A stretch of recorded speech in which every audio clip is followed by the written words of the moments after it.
Managing diabetes doesn't have to feel like being on a roller coaster of highs and lows, especially not when you wish to enjoy a delightful old-time classic.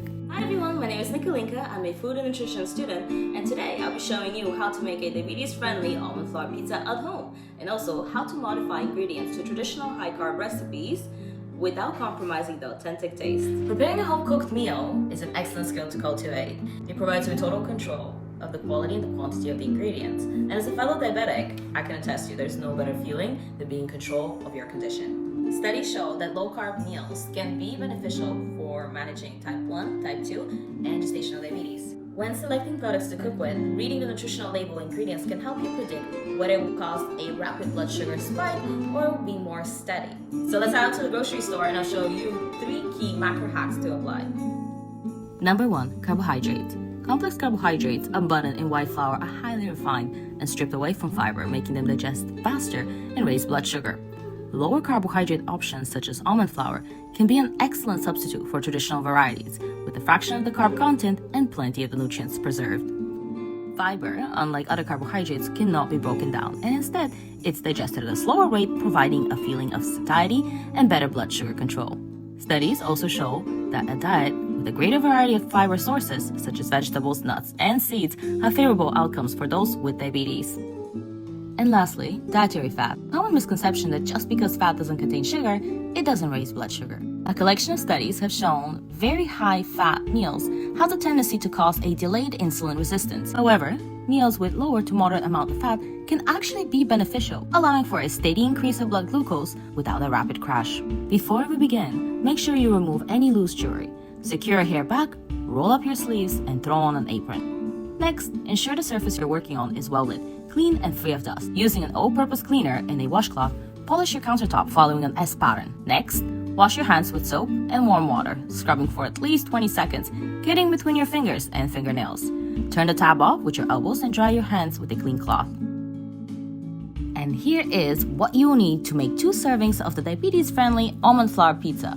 I have included the list in the end for you to screenshot. Arrange your rack in the middle of the oven and turn up the heat to 420 Fahrenheit.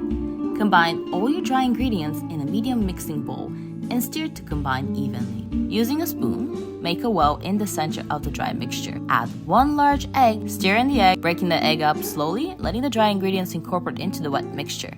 Using your hands, knead the dough a few times to bring it together and make sure everything is well combined. Gather the dough into a flat disc. Pro tip: wet a single-use paper towel and lightly letter one side of the parchment paper to secure it on the countertop. Using a rolling pin, roll the dough out into a 8 to 10 inch circle.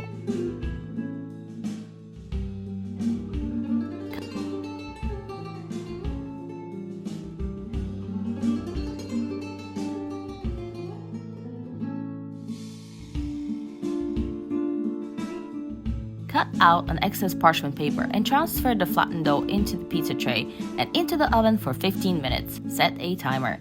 In the meantime, clean up your workspace and prepare for the next step. Place a damp kitchen towel underneath cutting board. Slice turkey into julienne strips and then dice. Set aside.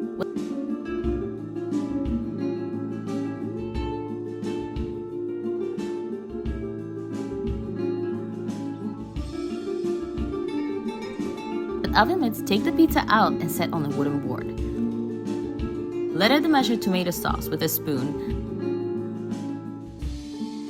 Add the cheese.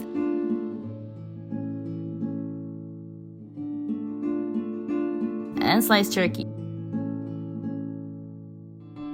And then place back into the oven for another 5 to 7 minutes. And again, set a timer.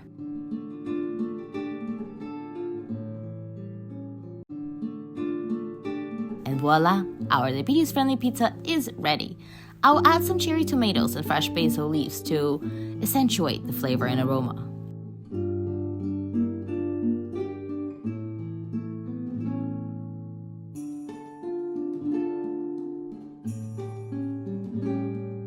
It is optional whether you choose to make a salad to go with the pizza, but do you remember how fiber can be helpful in managing blood sugar after eating?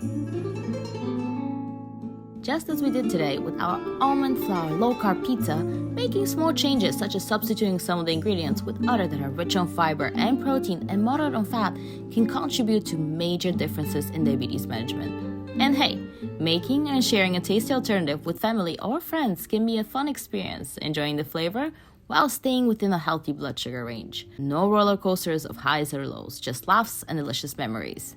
Thank you for watching.